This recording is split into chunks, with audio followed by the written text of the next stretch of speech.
mu ijoro ryo kuwa gatandatu Mata mu 1994 ubwo Habyarimana yari avuye mu mishyikirano y'amahoro muri Tanzania nibwo indege yo mu bwoko bwa Falcon 50 yahanuwe nyuma yo kuminjirwaho ibisasu bibiri bya misile. Perezida Habyarimana apfana nabo bari kumwe bose barimo na mugenzi we w'u Burundi Ntaryamira.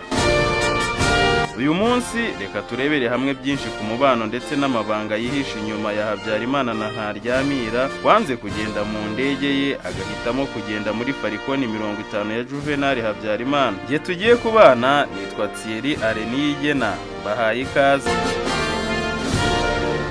Ubundi nguretse Perezida Habyarimana ndetse na Ntaryamira, iyi ndege yanaguyemo Jean Michel Perrine wari umukanishi w'indege ya Habyarimana, General Deo Gracias Nsabimana wari umugaba mukuru w'ingabo z'u Rwanda, haguyemo kandi Major Tade Bagaragaza wari wungirije umugaba mukuru w'ingabo z'u Rwanda ndetse akaba yaranashinzwe kurinda Perezida Habyarimana. Haguyemo kandi Colonel Elias Sagatwa wari muramu wa Perezida Habyarimana, Dr. Bernard Kiza wari Minisitiri w'itumanaho mu Burundi na mugenzi we Siriake Simbizi wari Minisitiri w'igenamigambi mu Burundi, ndetse na Dr. Emmanuel Akingeneye wari muganga wa Habyarimana wari wahisemo kutajyana na Habyarimana ariko akaza kujya muri iyo ndege kubw'itegeko yahawe na Habyarimana ubwe.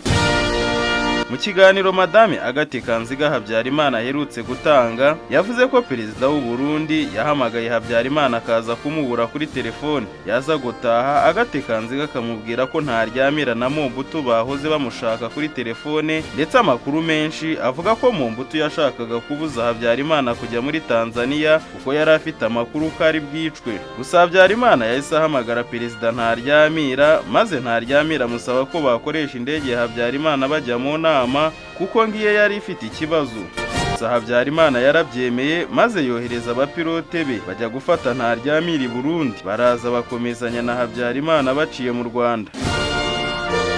Ndetse ngo wari uhagarariye abapilote ba Habyarimana yabwiye Habyarimana ko hari Abafaransa bamubwiye ko hari amamisile menshi yiteguye kurasa iyo ndege, ndetse ngo anamugira inama y'uko ngo yajya ataha mbere ya saa 11 z'umugoroba igihe cyose yakoze urugendo rw'indege. Ndetse ngo icyo gihe Habyarimana yahisemo kugenda mu gitondo cya kare kugira ngo atahe kare nk'uko pilote we yari yabimusabye. Gusa ngo indege yari itwaye Habyarimana ntiyaziye igihe kuko ngo yaje mu masaa 2. Icyo gihe abana ba Perezida Habyarimana barimo Jean-Luc Habyarimana barimo bakinira muri piscine, ngo dore ko bari no mu biruhuko batari ku ishuri. Ngaho bari mu rugo ngo bagiye kumva ikintu ngo bo, ngo bumva biracecetse, mu kanya gato bongera kumva ikindi kintu ngo bo.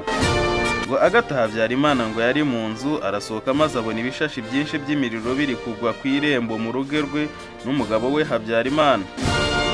Umuhungu wa Perezida Habyarimana witwaga Jean-Luc ngo niwe waje gusubira mu nzu aho nyina yari afite ubwoba bwinshi, maze abwira nyina ko abonye indege iguye ari iya se. Gusa ngo Agathe Habyarimana yahise yumva indi ndege hejuru, akeka ko iyo ndege ishobora kuba ari iya Mobutu izanye umugabo we, dore ko bari n'inshuti cyane.